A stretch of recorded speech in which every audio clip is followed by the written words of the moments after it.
Telangana Urdu working journalist federation کے زیر اہتمام اردو صحافت کے 200 سال کے سلسلے میں جشن اردو صحافت کے طور پر آج ایک تہنیتی تقریب میڈیا پلس آڈیٹوریم گن فاؤنڈری میں منعقد کی گئی تھی، جس میں مہمان خصوصی کی حیثیت سے رکن parliament Hyderabad Asaduddin Owaisi, news editor سیاست جناب عامر علی خان، سیکریٹری سلطان علوم ایجوکیشن سوسائٹی ظفر جاوید، سینئر صحافی چندر سریواستو اور دوسرے اردو جرنلسٹ نے شرکت کی۔ اس موقع پر چندر سریواستو کو رکن پارلیمنٹ حیدرآباد اسدالدین اویسی نے شال پوشی کی اور جناب عامر علی خان نیوز ایڈیٹر سیاست نے ان کی گل پوشی کی۔ اس موقع پر رکن پارلیمنٹ حیدرآباد اسدالدین اویسی نے آزادی سے پہلے اور آزادی کے بعد اردو صحافت کے موقف اور صحافیوں کے حالات و مسائل کا ذکر کرتے ہوئے کہا کہ ملک کے اتحاد، یکجہتی و سالمیت کی بقا اور استحکام کے لیے اردو صحافت کا رول آج بھی اہم ہے۔ جناب عامر علی خان نیوز ایڈیٹر سیاست نے کہا کہ اردو زبان کو غیر ضروری طور پر مسلمانوں کی زبان کہا جا رہا ہے۔ ملک میں مسلمانوں پر مظالم اور ان کے ساتھ ناانصافیاں بڑھ گئی ہے، جس کے خلاف مسلمانوں کو آواز بلند کرنی چاہیے۔ انہوں نے کہا کہ اظہار خیال کی آزادی پر پابندی کا دور ہے۔ پہلے اخبارات میں سچ لکھنے پر پابندی لگائی گئی، جس کے بعد الیکٹرانک میڈیا اور سوشل میڈیا پر بھی تحدیدات عائد کرنے کی کوششیں کی جا رہی ہے۔ پیش ہے اس خصوص میں پروگرام کے کچھ جھلکیاں اور ساتھ ہی رکن پارلیمنٹ حیدرآباد اسدالدین اویسی اور نیوز ایڈیٹر سیاست جناب عامر علی خان کے خیالات۔ بیورو رپورٹ سیاست.com۔ ہے نہ کہ مسلمانوں کی زبان ہے، یہ بولنا ضروری ہے، اس لیے کہ ہر قدم پہ اردو کو مسلمانوں سے جوڑتے ہوئے میں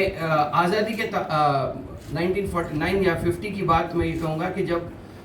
حیدرآباد کے اوپر بات آئی تھی یا پولیس ایکشن کے بعد کا جب زمانہ تھا، اس وقت مسلمانوں کی جو تعداد تھی سرکاری ملازمت میں وہ 42% تھی،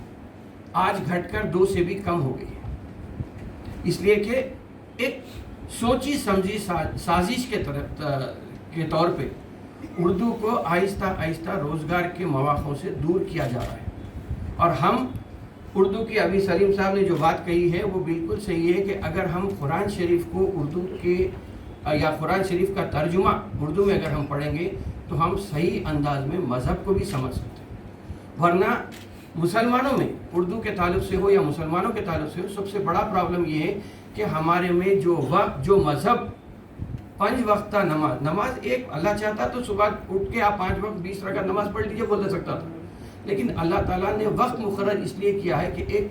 ایک قوم میں، ایک مسلمانوں میں، ایک انسان میں ایک ڈسپلن کا ہونا بہت ضروری ہے۔ آج اگرچہ کہ بڑے بڑے MBA کالجز میں یا یونیورسٹیز میں ٹائم مینجمنٹ کے اوپر سے لیکچرز دیے جا رہے ہیں، لیکن ہمیں تو یہ چیز بنیادی طور پہ سکھائی گئی ہے، اور قرآن میں کیا ہے اگر ہم نہیں سمجھیں گے، آپ دیکھیں کسی بھی مسلم محلے میں چلے جائیے، آپ کو ہر قسم سے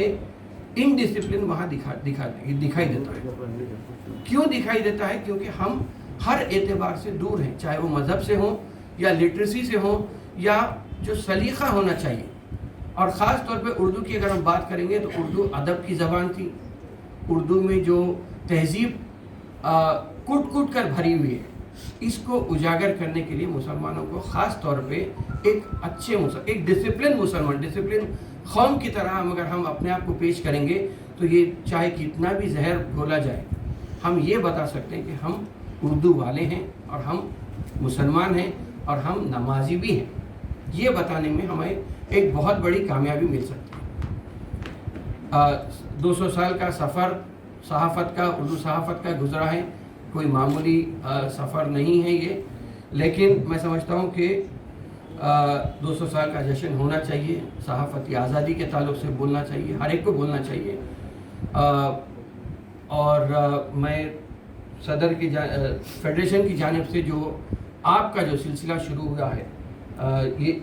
اس کے اور پروگرام بھی آگے ہوتے رہیں گے، تو ایسے جو پروگرام آگے بڑھتے جائیں گے، میں سمجھتا ہوں کہ ان کے لیے میں پوری اپنی نیک تمنا۔ محترم جناب چندر سریواستو صاحب، جناب سریما سٹی صاحب، محترم جناب عامر علی خان صاحب، جناب ظفر جاوید صاحب، جناب عزیز احمد صاحب، معزز صحافی اور صحافت سے وابستہ تمام ذمہ داران، اور خاص طور سے Telangana Urdu working journalist federation کے